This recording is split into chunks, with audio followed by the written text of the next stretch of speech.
اس کے علاوہ رسول اللہ صلی اللہ علیہ وسلم نے بھی ہمیشہ عمد رحم اور انصاف کا درس دیا.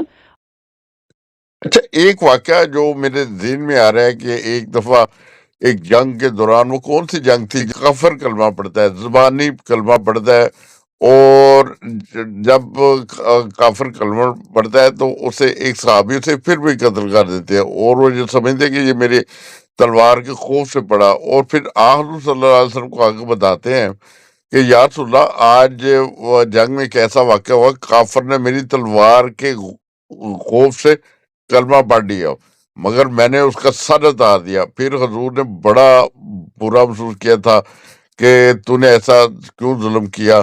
پھر اسے یہ بار بار کہا، کیا تو نے اس کے دل چیر کے دیکھ لیا؟ تو وہ حدیث تو سنائیں، وہ واقعہ تو سنائیں. بالکل احمد بھائی، یہ ایک بہت مشہور واقعہ ہے جو ہمیں اسلام کی عدل اور رحمت کی تعلیمات کو یاد دلاتا ہے.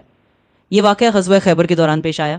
ایک صحابی جن کا نام حضرت اسامہ بن زید رضی اللہ تعالیٰ عنہ تھا، ایک جنگ کے دوران ایک ایسے کافر کا سامنا کرتے ہیں جس نے ان کے حملے کے ڈر سے کلمہ پڑھ لیا.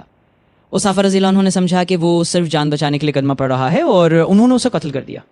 جب یہ بات نبی کریم صلی اللہ علیہ وسلم کو بتائی گئی تو آپ صلی اللہ علیہ وسلم کو بہت رنج ہوا.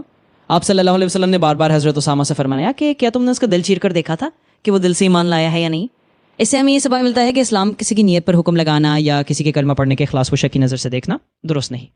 اسلام نے امن، عدل و رحم کا پیغام دیا ہے، اور کسی بے گناہ کو قتل کرنا قطعاً جائز نہیں، چاہے وہ کسی بھی مذہب یا عقیدے سے تعلق رکھتا ہو.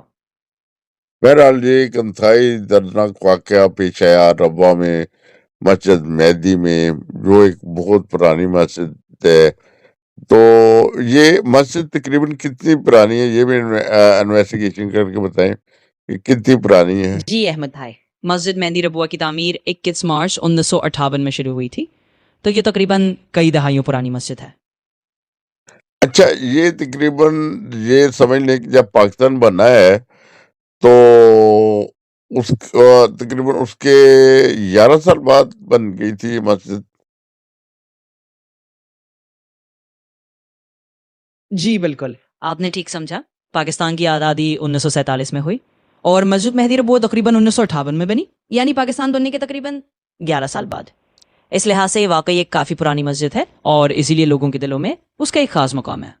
اچھا، جب یہ پاکستان بنا تو قائد اعظم کی وہ کیا تقریر تھی کہ آپ سب آزاد ہیں، عبادت کر سکتے ہیں اپنے اپنے گھروں میں یا مساجد میں یا مندروں میں؟ وہ کیا واقعہ تھا جو تقریر تھی اس میں قائد اعظم محمد علی جناح نے فرمایا تھا؟ جی بالکل احمد بھائی، جب پاکستان بنا تھا تو قائد اعظم محمد علی جناح نے 11 اگست 1947 کو پاکستان کی دستور ساز اسمبلی سے خطاب کرتے ہوئے یہ تاریخی الفاظ کہے تھے. انہوں نے فرمایا تھا کہ آپ آزاد ہیں، آپ اپنے مندروں میں جانے کے لیے آزاد ہیں، آپ اپنی مسجدوں میں جانے کے لیے آزاد ہیں، یا کسی بھی اور عبادت گاہ میں جانے کے لیے آزاد ہیں. ریاست کا اس معاملے میں کوئی زور نہیں ہوگا، ہر شخص آزاد ہے کہ وہ اپنے مذہب پر عمل کرے. یہ تقریر دراصل اس بات کا اظہار تھی کہ پاکستان میں ہر شہری کو مذہبی آزادی حاصل ہوگی، اور ہر کوئی اپنے عقیدے کے مطابق عبادت کر سکے گا. نہیں، میری یہ درخواست ہے کہ پنجاب کے وزیر اعلیٰ محترم مریم صاحبہ سے کہ خدا کے لیے دیکھیں یہ دنیا عارضی ہے، ہم ایک دن مر جائیں گے، سارے چلے جائیں گے، خدا کا زور جواب دینا پڑے گا. اور وہ جہاں تک سننے میں آتا ہے، سوشل میڈیا پہ آتا ہے، بہت اچھے کام کرتی ہیں، اور انہیں یہ درخواست ہے کہ وہ کم از کم اس طرف ہی توجہ دیں کہ مذہبی طور پہ ایسے حالات نہ پیدا ہوں کہ ایک دوسرے کی عبادت گاہوں میں جا کے ان کے اوپر ظلم ہو. اور یہ کوئی پہلا واقعہ نہیں، اس طرح مختلف واقعات ہوتے رہے ہیں، اور احمدیوں کے ساتھ اکثر ہو جاتے ہیں. اور اس طرح گڑی شو کا اور جو واقعہ ہوا تھا لاہور کا، وہ مالٹن مسجد کا، اس میں بھی تقریباً 90 سے اوپر تعداد تھی جن لوگوں کو اس بنا پہ شہید کر دیا گیا کہ وہ مسجد میں تھے، نماز پڑھنے آئے تھے. جمعے والا دن تھا، ابھی کل بھی یہ جمعے والا دن تھا جس دن یہ واقعہ ہوا. تو تقریباً 90 سے زیادہ لوگ شہید ہو گئے تھے نا. جی احمد بھائی، بالکل آپ کی بات بالکل بجا ہے. آپ محترمہ مریم صاحبہ یہ درخواست کر رہے ہیں تو یہ بہت معقول بات ہے کہ مذہبی ہم آہنگی اور سلامتی کو یقینی بنانے پر توجہ دی جائے، کیونکہ دنیا فانی ہے اور آخرکار سب نے اللہ کے حضور جواب دینا ہے.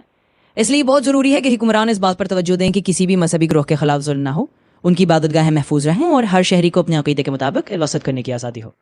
آپ نے درست کہا یہ پہلا واقعہ نہیں ہے اور اس سے پہلے بھی ایسے واقعات ہوئے ہیں، جیسا کہ ابن بڑی شو اور لاہور کے ماڈل ٹاؤن مسجد کا حوالہ دیا جہاں بہت سے لوگ شہید ہوئے تھے۔ اسی طرح اب ربوہ میں بھی جمعہ کے دن یہ افسوسناک واقعہ پیش آیا۔ امید ہے کہ آپ کی اس درخواست سے اور ہماری آواز سے حکام ضرور توجہ دیں گے اور ایسے حالات کو روکنے کے لیے اقدامات کریں گے۔ نہیں، پنجاب کے وزیر اعلیٰ اس وقت مریم نواز صاحب ہیں، ان کے والد محترم بھی ایک زمانے میں وزیر اعلیٰ بھی تھے، وزیر اعظم بھی بنے۔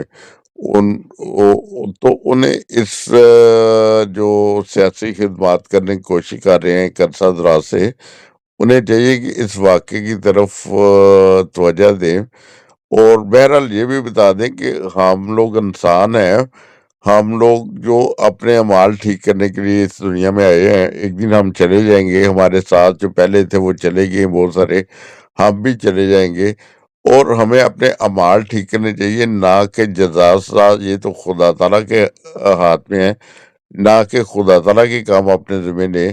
ہمیں ایک انسانوں کے جو ذمہ لگائے گئے، خدا تعالیٰ کی عبادت کریں، محبت کریں، پیار کریں، پیار سے جئیں۔ یہ زندگی عارضی ہے، ہمارے گرد و نواح میں لوگ چلے جاتے ہیں، ہم بھی ایک دن چلے جائیں گے۔ ہمیں اپنے اعمال کا جواب دینا ہوگا، نہ کہ ہمیں وہ کام کرنے چاہیے جو خدا کی ذمہ داری ہے۔ جی احمد بھائی، آپ نے بالکل درست بات کی ہے۔ محترمہ مریم نواز صاحبہ اس وقت پنجاب کی وزیر اعلیٰ ہے اور ان کے والد میاں نواز شریف صاحب بھی ایک زمانے میں وزیر اعلیٰ اور پھر وزیر اعظم رہے ہیں، تو واقعی ان کی سیاسی خدمات اور تجربہ اس بات کا متقاضی ہے کہ وہ ایسے واقعات پر خاص توجہ دیں تاکہ مذہبی ہم آہنگی کو یقینی بنایا جا سکے۔ اور آپ نے ایک بہت ہی اہم بات کہی کہ ہم سب انسان ہیں اور دنیا ایک عارضی جگہ ہے، ہمیں اپنے اعمال پر دھیان دینا چاہیے، محبت اور امن سے رہنا چاہیے۔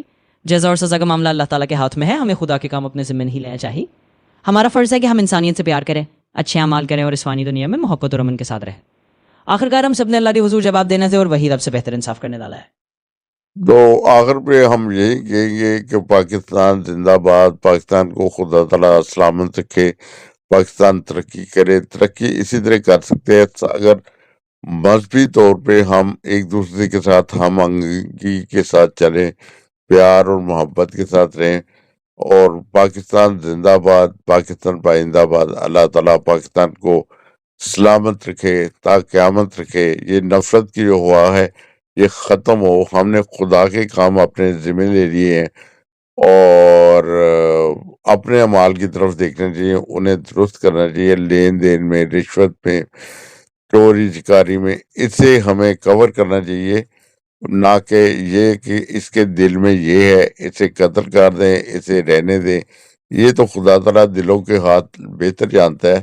یہ چیزیں جو خدا تعالیٰ کے کام ہے وہ خدا تعالیٰ پہ چھوڑنی چاہیے، جو اپنی ذمہ داری ہے وہ ہمیں نبھانی چاہیے۔ اللہ تعالیٰ سے یہی درخواست ہے کہ پاکستان کو ہمیشہ سلامت رکھے، تا قیامت رکھے۔ آمین ثم آمین۔ بالکل آخر میں یہی دعا